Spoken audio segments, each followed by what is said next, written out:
Hi everybody, welcome back to the Skull Coder. Today we are talking about stateless and stateful widget. So without any delay, let's get started. सबसे पहले हम देखेंगे कि stateless widget क्या होता है. A stateless widget is a widget whose UI doesn't change. Whose UI doesn't have its own changing state. It means कि अगर हमने कुछ भी widget वगैरह बनाया है और अगर उसने change नहीं होना, is going to be remain the same. We use a stateless widget. It's mostly used like in one-way code kind of things, or also used as a main folder. Okay, इसकी state खुद change नहीं होती, इसके ऊपर कोई animation वगैरह हम वगैरह नहीं लगा सकते, right? That's why we use stateless widgets. Now let's see some basics of it. सबसे पहले हमने यहाँ पे import किया, which is normally we know that. Then हमने एक class बनाई है my widget के नाम से, उसके अंदर हमने extend किया stateless widget, right? और फिर ये constructor होता है, ठीक है, और उसके बाद हमने उसे ओवरराइड किया और उसके अंदर एक बिल्ड बनाई और उसे रिटर्न कर दिया text hello world. So is going to be show this. हम इसके अंदर सेट स्टेट नहीं लगा सकते जिसके साथ हम किसी भी चीज़ की जो स्टेट है वो चेंज कर सकते हैं. So this is called a stateless विजेट. Now let's see a स्टेटफुल विजेट. A stateful widget, right? A stateful widget is a widget whose UI can change when its states change. A class counter extends. अगर हम यहाँ पे हम इसकी basic देख लेते हैं. सबसे पहले हमने एक क्लास बनाई है काउंटर के नाम से, फिर उससे एक्सटेंड करवाया स्टेटफुल विजेट, right? Everything goes the same, बस यहाँ पे हमने क्या किया, ओवरराइड करवाया और फिर स्टेट. अब ओवरराइड से ये होगा कि जब भी ये स्टेट ट्रिगर होगी तो ये जो है इसकी जो यूआई होगी वो चेंज हो जाएगी. रिटर्न क्या कर रहे हैं हम, इसका काउंटर स्टेट कर रहे हैं जो एक अलहदा से हमने क्लास बनाई है. उसके अंदर हम क्या करवा रहे हैं, उसके अंदर हम सेम ही चीज़ करवा रहे हैं कि जो टैक्स है वो काउंट है. और इसको यहाँ पे जिस तरह हमने, मैं आपको जब प्रैक्टिस कोड की तरफ जाएंगे तो आपको और ज़्यादा अच्छे से समझा दूँगा. इसे हम इंक्रीमेंट फंक्शन के अंदर यूज़ कर देंगे. जब भी इस इंट काउंट की वैल्यू चेंज हो गई थ्रू अ प्रोसेस, तो स्टेटफुल विजेट ट्रिगर होगा और उसकी यूआई चेंज हो जाएगी. So this is called a स्टेटफुल विजेट. So state less विजेट वो होता है जिसकी यूआई चेंज नहीं होती है, it's going to B remains the same. And स्टेटफुल विजेट के अंदर यूआई change होती है. So make sure you remember both of them. Now let's move to the practice of the code and see how they actually work. Okay, तो अब practice की तरफ आते हैं, हमारे कोड की जो प्रैक्टिस है उसकी तरफ आते हैं.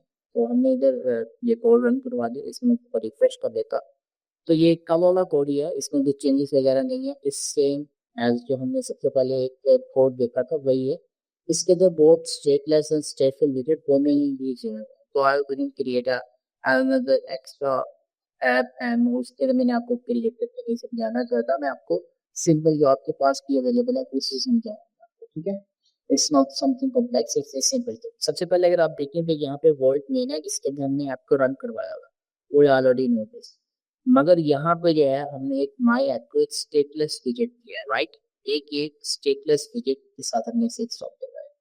इसके अंदर हमने क्या दिया है, सबसे पहले जो एक टाइटल दिया है फ्लटर डेमो, जो एक मटेरियल ऐप का टाइटल है, वो it doesn't use this type of title any day, right?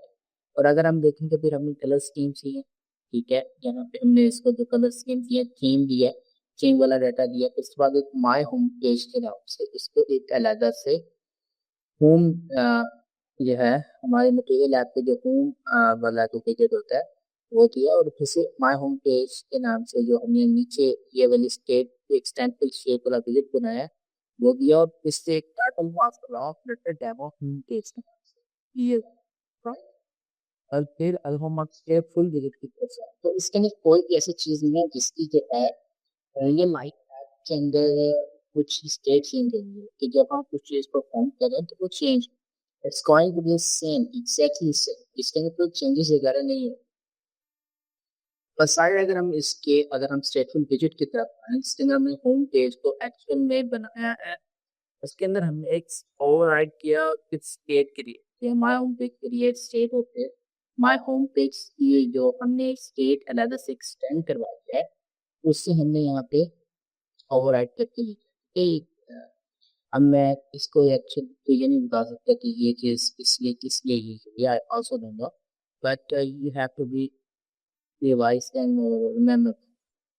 or you will get them 10%. Okay? So सबसे पहले तो हमने यहाँ पे होम पेज की स्टेट क्रिएट करवाई है, उसके लिए हमने एक वॉइड इंक्रीमेंट के नाम से जिससे हमने काउंटर में है एक फंक्शन में है, उसके अंदर अब यहाँ पे अगर आप देखें तो हमने इसकी एक स्टेट सेट की। अब जब भी हम इस फ्लोटिंग एक्शन बटन को हम ये वाले फंक्शन के थ्रू करते हैं तो ये वाला नंबर जो है पीक में चेंज हो जाता है। दिस इज कॉल्ड कि इसकी जो स्टेट है ये वाली स्टेट ये चेंज हो। इससे पहले मैं उनको फ्लोटिंग एक्शन बटन का पढ़ता हूँ ताकि आपको ज़्यादा डीपली समझ आए। ये देखिए एंड पे अगर आप आए तो यहाँ पे फ्लोटिंग एक्शन बटन है।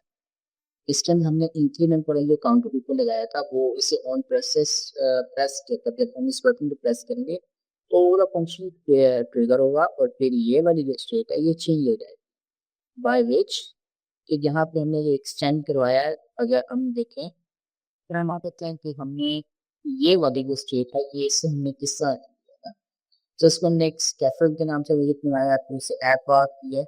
ऐप बार के अंदर हमने विजिट टाइटल जो भी already no in our page sector को ये वाला था। हमने यहाँ पे माय होम पेज पे this is my point. Can you count to the percent? So it's isn't it right? फिर हमने बॉडी को एक सेंटर के नाम से विजिट किया है। सेंटर के मेरे चार्ज बनाया है, इसे कॉलम दिया है, इसको अलाइनमेंट सेंटर की दी है। you can also check okay। फिर इसके अंदर हमने यहाँ पे लिखा है कि push the button this and. उसके बाद अगर यहाँ पे हम देखें टैक्स, यहाँ पे हमने इसकी वैल्यू दी है काउंटर के साथ, राइट। ये कौन सा काउंटर है जो हमने यहाँ पे, राइट, ये वाला काउंटर हमने इसको यहाँ पे किया।